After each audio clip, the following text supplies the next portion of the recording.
So I'm going to make a reaction video here for episode 20 of Jujutsu Kaisen. Multiple requests that if I'm going to do a reaction video to an episode, this is a good one to do.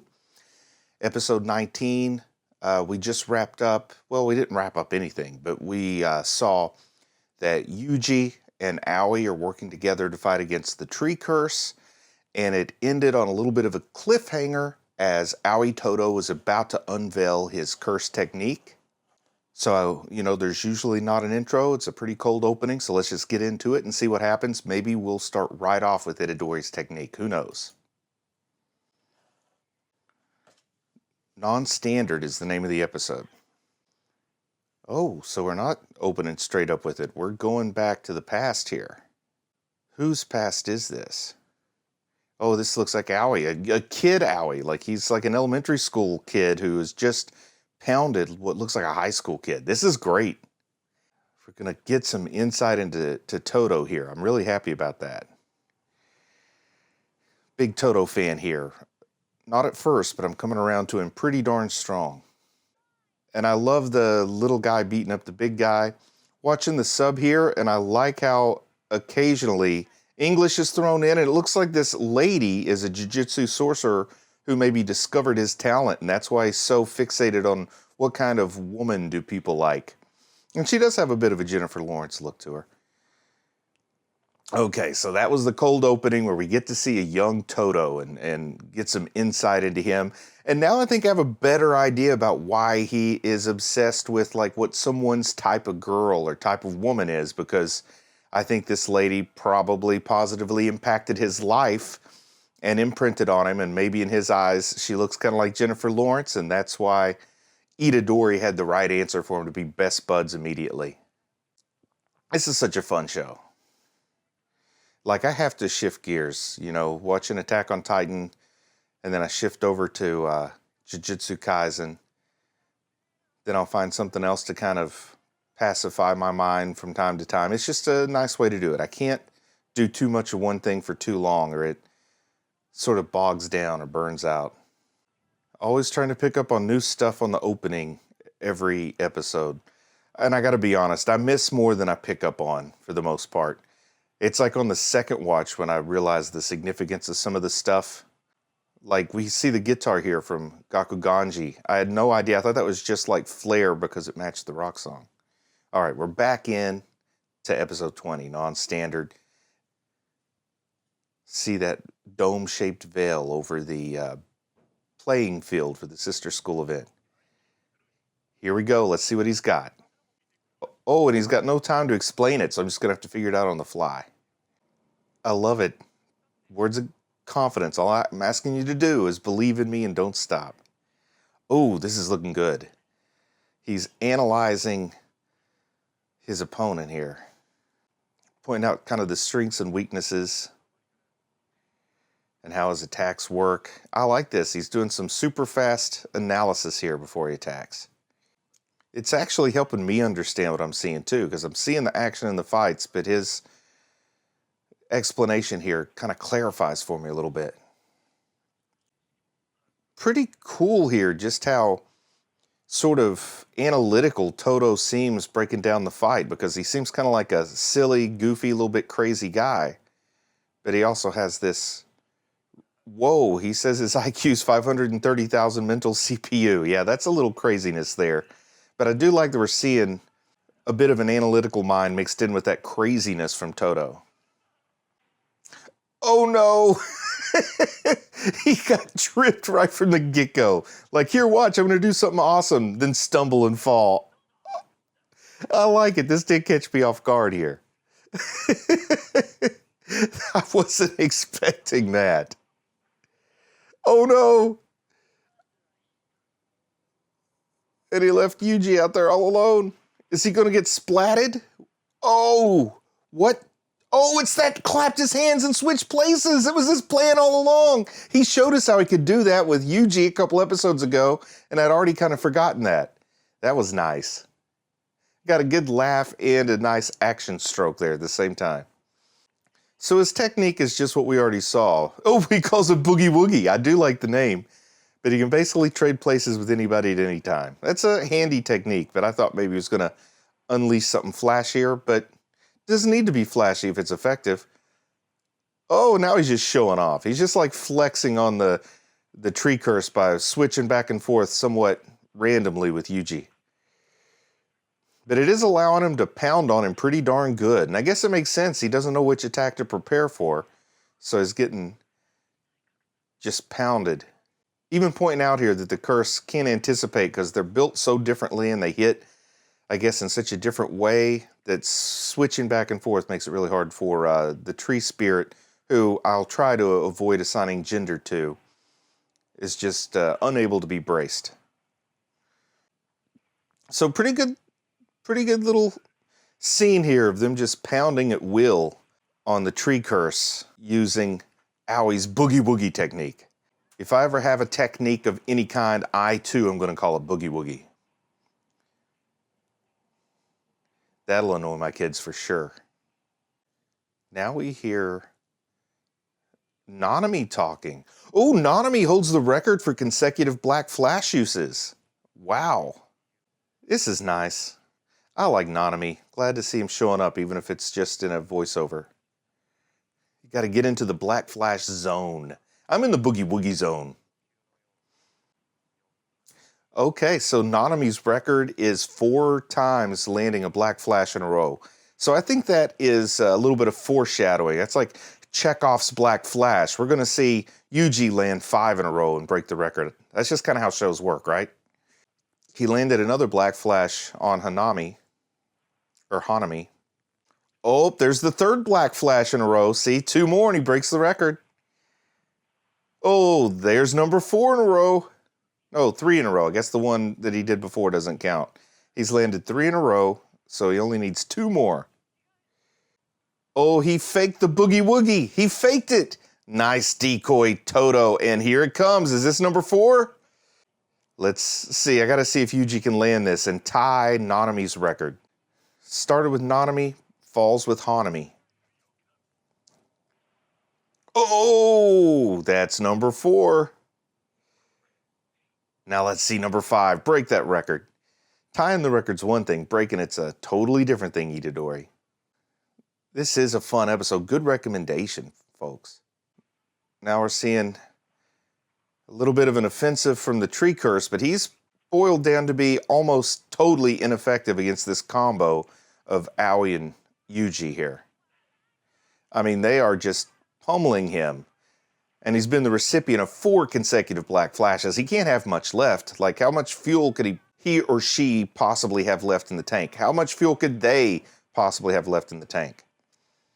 Again, I apologize for defaulting to the pronoun he for the tree curse, who's very clearly non-binary. Old habits die hard. I apologize. No malice intended. Oh, what is this? Oh, my goodness. This is a trick that the tree curse had up their sleeve. This bud has opened up with all these bomb chomp looking things. Like they're going to chomp. Oh, and they're firing out. Little tiny chomp buds just going at him left and right. An unexpected curse technique popping up here near the battle when it looks like the tree curse is really taking a beating. This is just what they needed to turn things back around. And the guy with the answer for everything, Toto, is showing how to defend against these buds. Just hardening his body with cursed energy, and they're going to bounce right off, I suppose. And he's having a nice fantasy sequence where he gets to meet Takada-chan, his favorite idol. It's just so weird. So weird, his obsession with Takada-chan, but it's also so fun that it pops in at the most inconvenient times, you would think. But it adds that other little touch of humor to this show that makes it so fun to watch. Oh, and they reference back to Fushiguro here and the way that the bud got him, and it feeds off cursed energy. And how does Takada know so much about Jujutsu sorcery? This is great. This whole thing happened in 1/100th of a second. That's just how fast the processing speed is in Aoi's brain. And that screws are loose, but it still functions well. And yes, pointing out what we sort of found out with Fushiguro is the more cursed energy that the sorcerer uses, the more the bud feeds on it. However, it looks like Toto has cracked the code. I said Tody. That's like Aoi and Toto in one word. It's Jillian all over again. And Aoi imparting a little bit more wisdom and battle knowledge to Yuji here about the Boogie Woogie. Oh, he's going to explain the limitations of Boogie Woogie. Good, because I always like those explanations and limitations. So something has to possess cursed energy before Toto can do the Boogie Woogie, which is good. Everything's had its limit so far, which is a smart narrative choice. Oh, and he picked up that 3-part staff, that cursed tool that Fushiguro and Maki had been using. Cloud Play, I think it's called. So he used Boogie Woogie to switch Itadori with the 3-part staff cursed tool. And now we get to see just how well Toto can use a cursed tool. Playful Cloud, that's what it's called. I called it Cloud Play. I was close. It's like Cold Play, only with cursed energy. And Aoi's awesome with a weapon too, of course. But it looks like there's another power up the tree curse's sleeve. He or she, they are pulling power from the very environment itself. I see, so that's what the secret of that arm that was bundled up. The tree curse can use that other arm to pull life out of the plants and turn it into cursed energy. I guess that gives the tree curse almost a limitless supply of cursed energy, but it also seems kind of paradoxical because it seemed like the tree curse wanted to protect the environment, and here we see the tree curse actually killing the environment in order to draw energy. That makes the tree curse a hypocrite, in my opinion. So it looks like a cursed domain is opening up. Domain X just took the veil down. Oh, and there's Gojo with the blindfold off. Oh, good, good. We're seeing Gakuganji and his guitar again. This is the moment I've been waiting for. Seeing that cursed energy pop out of the strings there. What's interesting is with the cursed energy, he doesn't appear to need an amp. He can play it just fine without a power source other than cursed energy as his power source. Oh, it just says so. Look, I cannot outsmart it. The old man himself is the amp, it says. One step ahead of me every time. I'll get you one of these days. And the crazy axe guy, the crazy hatchet guy. Ooh, hatchet versus axe. You know, guitars and axe. Great battle. He wants to make a wallet from Gakuganji. And we have the lady instructor from the Kyoto school out there to try to rescue some of the students or protect them at the very least. Who is this? A new character has entered the battlefield with like a side ponytail. This blonde character. Another curse user. Oh, I love that weapon. It's like the curse user is holding hands with the weapon. The hilt looks like a hand, so it looks like a handshake. I think that's a sword. I need a sword like that. Oh, it doesn't look like a hand. It looks like it was made by the crazy coat rack guy, and it actually is a hand. Oh, that is macabre. I take it back. I don't want one of those. Oh, Nobara. Out of nowhere. Nobara and Mai, are they going to actually work together? And this new character with the handshake sword is really enthused to see so many women in one place.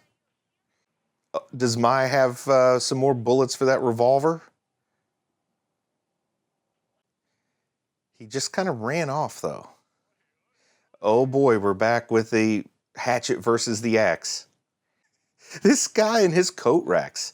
Maybe when he was a kid, his mom didn't buy him enough coat racks, and that's why he's turned into a serial killer in the Ed Gein sense, making coat racks out of sorcerers, or at least aspiring to do that. It looks to me like maybe the tree curse is going to run away, especially with Gojo on the scene and the blindfold down. The tree curse was getting all it could handle from Itadori and Toto, so you throw Gojo into the mix, it's a no-go at that point. So tree curse, you need to run away while you can. Oh, so Gojo has another task at hand. He's going for the cursed user. I love it. Gojo's going to lay the smack down, open up to awesome. Oh, Gakuganji said don't kill him. It looks like he broke his hands pretty good, though, with just one glance from his normally blindfolded eyes. They're going to interrogate him. I like this. Gojo is pretty awesome. So the other curse user seems to have escaped.